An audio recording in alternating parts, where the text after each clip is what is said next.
What's up, guys? Boudreaux's backyard with a little video one-on-one. Now, I know a lot of you ain't gonna need this whatsoever, but maybe you want to see how I do it. Some of you may need this. Without further ado, let's make a roux. Now, something I like to do personally whenever it starts to get this cool, cold weather is I like to make me a big old batch of roux. So you can store this in your refrigerator. It'll last months. You can put it in a Ziploc bag, flatten it out, put it in the freezer, break you off a few tablespoons every time you need it. Now, over medium heat, I got my thick Magnolite pot here. I like to use a shallower pot whenever I'm cooking roux. That way I could get all those edges, keep it nice and stirred up. Go ahead and add our vegetable oil. Now what I like to do is I like to start getting this all nice and hot, because whenever I whisk in my flour, it's gonna mix better. Now I went ahead and lowered my fire down. Got it on low, because the key to this is you do want to cook it low and slow. I just wanted to get that all up to temperature. Using a flat whisk, I'm gonna slowly start whisking in my flour. And you can see how that's sizzling like that. That's how you know you got it hot first.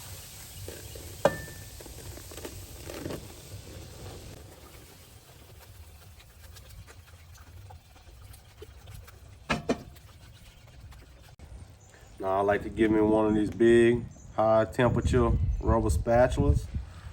Reason being, that's gonna allow you to get in all those edges and scrape all those sides. Now once you start making this, you're gonna live right here. Can't leave it. Continue to stir. Now a lot of people's gonna tell you they use a 1-to-1 ratio, all to flour. I don't do that. I think that's too much oil. I typically like to use 1.5 cups of flour to 1 cup of oil. So a lot of people, I hear you say, no, that's too much flour, that's too much flour. It's not too much flour. As this roux cooks, it's gonna break down, it's gonna liquefy. And all that extra oil you're putting in there, you're just gonna have to skim it off the top of your gumbo later on. You wanna keep stirring. Now you got different stages of roux color, right? So you can see right here, if I was to make a bechamel sauce, maybe some kind of bisque, that would be enough color on it right there. You want to leave it pretty light. If I'm making a bechamel or a bisque, though, I'd use butter as my fat. I wouldn't use vegetable oil. Now, a typical rule of thumb for time-wise, if you're making this before lunchtime, it's going to take you about 3 beers. If it's after lunchtime, it's going to take you about 6. Still stirring our life away. I hadn't left this spot yet. You can see it's starting to slowly transform colors. Now you can see right here, this roux thinned out quite a bit. Now we're getting to what I call that peanut butter color. This is where you're gonna go when you're making those chicken stews, etouffee, maybe one of your lighter meat sauce pecans or turtle or chicken. Now you can see right here, we're starting to get this nice kind of milk chocolatey look.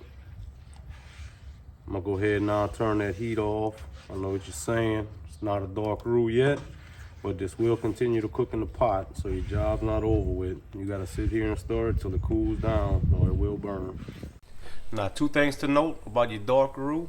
You gotta remember, the longer you cook the roux, the less thickening power it's gonna have. So you're gonna need a little bit more the darker you go. Secondly, everybody's saying that they don't like a dark roux, the food tastes burnt, all that, you're not cooking your gumbo long enough. When I cook a gumbo, it's a dark roux, and I'm in that 4 to 6 hour range. That taste will cook out of there.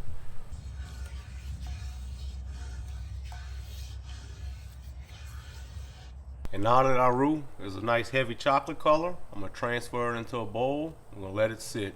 All's gonna come to the top. I'm gonna show you how to get rid of any excess oils.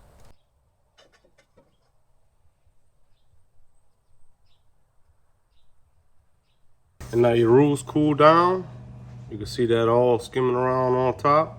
You can go ahead and just pour that off.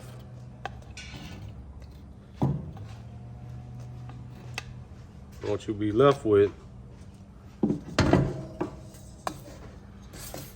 is nice dark roux. Boudreaux's Backyard. Follow the page, subscribe to the channel. Let me know in the comments if you thought this was useful.